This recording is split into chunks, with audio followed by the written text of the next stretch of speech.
नमस्कार दोस्तों, स्वागत है आप सभी का हमारे चैनल में। आज हम चर्चा करेंगे भूमि से संबंधित बातों पर, यानी कि भूमि खरीदने से पहले किन बातों का ध्यान रखना चाहिए, क्योंकि हमें उसी भूमि पर भवन बनाना होता है और आगे चलकर सुख समृद्धि के लिए भी वही भूमि हमारे लिए आगे चलकर कारगर साबित होती है।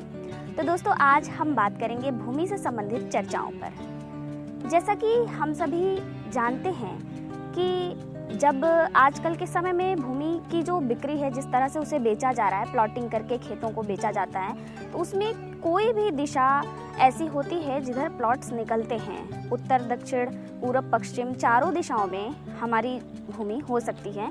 तो वर्तमान समय में ऐसा देखा जाता है कि जो भूमि पूर्वाभिमुखी होती है, उस भूमि को ही सर्वाधिक लोग मानते हैं कि इसे ही खरीदना उचित होता है और ज़्यादा से ज़्यादा लोग उसे ही खरीदना चाहते हैं। लेकिन एक प्लॉट में हमेशा सारी ज़मीनें पूर्वाभिमुखी नहीं हो सकती हैं और इसीलिए जो ज़मीनें उस प्लॉट में पूर्वाभिमुख होती हैं, उसके ज़्यादा से ज़्यादा दाम लिए जाते हैं।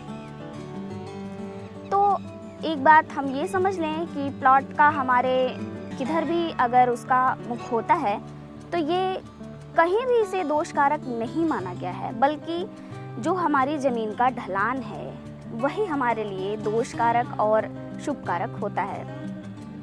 अर्थात जो ज़मीन पूरब की तरफ ढलान वाली होती है वो हमारे लिए सुख और समृद्धि देने वाली होती है, तथा उत्तर की तरफ जो भूमि झुकी होती है वो भी हमारे लिए विद्या से संबंधित लाभ हमें कराती है, धन से संबंधित लाभ हमें कराती है।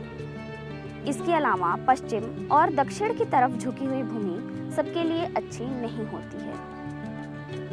तो हम यदि चाहें तो अपनी भूमि को समतल कराकर उसका जो ढलान है किसी भी दिशा में करवा सकते हैं और उसमें नई मिट्टी का भराव भी करवा सकते हैं। तो इस दृष्टिकोण से यदि देखा जाए तो किसी भी दिशा में प्लॉट लिया जा सकता है।